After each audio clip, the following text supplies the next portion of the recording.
မထားခဲ့ဘူးလို့ခရီးတွေခါကပေးခဲ့တာပဲတနေ့ကျရင်လက်ထမ်းမဲ့လို့ပြောခဲ့ပြီးတော့ထားလို့သွားတာနှစ်ယောက်ပေါင်းပြီးဘဝတစ်ခုကိုတည်ဆောက်မယ်မင်းသားမနေချင်တဲ့တစ်လုံးတွေခုကြတော့ငါရဲ့ရင်ကိုခံရတွေနဲ့ထားရခဲ့လို့နောက်တစ်ယောက်နဲ့ဆင်ပြေရဲ့လားနေတော့ငါတွေ့ပြီးတော့စိတ်ပူတာလောကလုံးပြတ်သုံးပါစေမင်းပြောနေဖို့ကရေးကြီးဆုံးမို့ဆွဲတော်ရလေးလို့သာနှလွားပေါက်မှတွေ့တဲ့လို့ငါ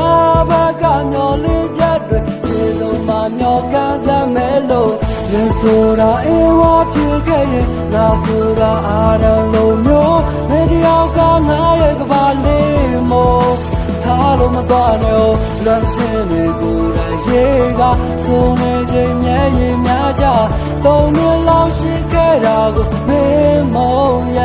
တဲ့ကွာစာရွက်ချင်းသူနေတော့သူကရှော့ကျွန်တော်ကကျန်းသားနေတွက်ဆိုငါရှိတဲ့ရမ်းများကနိုးနာခံမိတာစံတလားနှုံသားကိုကွက်ကြော်ရိုက်သွားတယ်ရှားတယောက်ကိုသူကဖန်စားဒီမပေးမဲ့နိုင်အောက်တွေထွက်တယ်ကြောင်ပြချက်မရှိပဲလမ်းတလားပြီးတော့လက်မကွာနေရလိမ့်စာကတရက်ကွက်ကြော်တယ်နေကိုလွမ်းတဲ့ရှိန်တွေများဆိုရင်မထဲကနေတစ်ချက်အော်ခဲ့ဖြစ်ပြန်ပြီးတဲ့နေကဆိုရင်တမ်းမတိလောက်လျှက်တစ်ပြက်ပြောတယ်၃နှစ်လောက်ရှိခဲ့ပါတယ်ရှိန်တန်တော့လမ်းပွဲစကားပြောလဲဒါပါတဲ့တိုင်ရောစင်တွေခုပြောင်းကလုံးရက်လေချင်းကားပေါ်မှာမိမ့်မိတ်ကြီးနဲ့ဟော်ဒီလူကိုပုတ်ခန့်နေချင်းရှားပေါက်မှာပြန်လဲပြောရင်အဲ့ဒီညကရှုံချက်နေချင်းလိမ့်ညာပဲပြောရရင်အကောင်မလေးကိုကြုံတက်တကယ်ရှင်းအဟုံးမှတ်ထင်ရင်နေပြောပြတဲ့ပုံမြင်လေးတွေနောက်တော့ရနေပြီဆိုမေးတော့မရှိပါဘူးမယုံချင်လဲနေဆက်သွယ်ချက်လဲဆက်သွယ်ခဲ့တယ်သူ့မောင်ကိုပုံမိခဲ့၍ဒီဘဝမှာဆင်မပြေလဲနောက်ဘဝမှာဆုံးချင်နေမေးနေဆိုတာအေးဝါဖြစ်ခဲ့ရင်ငါဆိုတာအားလုံးမျိုးမင်းတယောက်ကငါရဲ့ကဘာလေးမို့ထားလို့မသွားနဲ့လမ်းရှင်တွေကိုယ်တိုင်ရေကစုံနေချိန်မျက်ရည်များကြ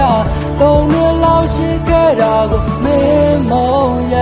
တဲ့ကွာသိန်းကလေးမကောင်းခဲ့ပါသူရှစ်တာကကိုယ့်ပေါ်မှာတရားလဲနောက်ဆုံးချိန်ဖုံးဆက်တုံးကပြောသွားတဲ့မြစ်တာစကားရဲ့ဒီမနဲ့ကိုလည်းမပြတ်ဘူးတော့ဆိုထားတဲ့သစ္စာခဏပဲကြားလေဝေးလေဝေးသွားတဲ့မီးဝေးချိတ်လိုလက်ဟာကသွားခဲ့ဒီမှာဖြော့ရင်ကျေးတယ်ရမကမတော့တော့ဆိုလို့ရမရှိဥစ္စာတန်းမပေါင်းကျဲသွားတယ်ညီမကကြိုးဆိုပါဤဆိုပြီးတော့ပြောမိမယ်လေခန်းလေးတဲကနေသူရုံးကထွက်လမ်းမတွေ့တော့သိန်းနေပါအပြုံးလေးနဲ့ပဲနှုတ်တာဆက်နေဆိုတာအေးဝါဖြစ်ခဲ့ရင်ငါဆိုတာအားလုံးမျိုးမင်းတယောက်ကငါရဲ့ကဘာလေးမို့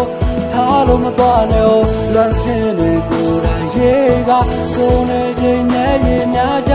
သုံးနှစ်လောက်ရှိခဲ့တာကိုမင်းမုံရတဲ့ကွာနေဆိုတာအေးဝါဖြစ်ခဲ့ရင်ငါဆိုတာအားလုံးမျိုးမင်းတယောက်ကငါရဲ့ကဘာလေးမို့ထားလို့မသွားနဲ့လမ်းရှင်တွေကိုယ်တိုင်ရေကစုံနေချိန်မျက်ရည်များကြသုံးနှစ်လောက်ရှိခဲ့တာ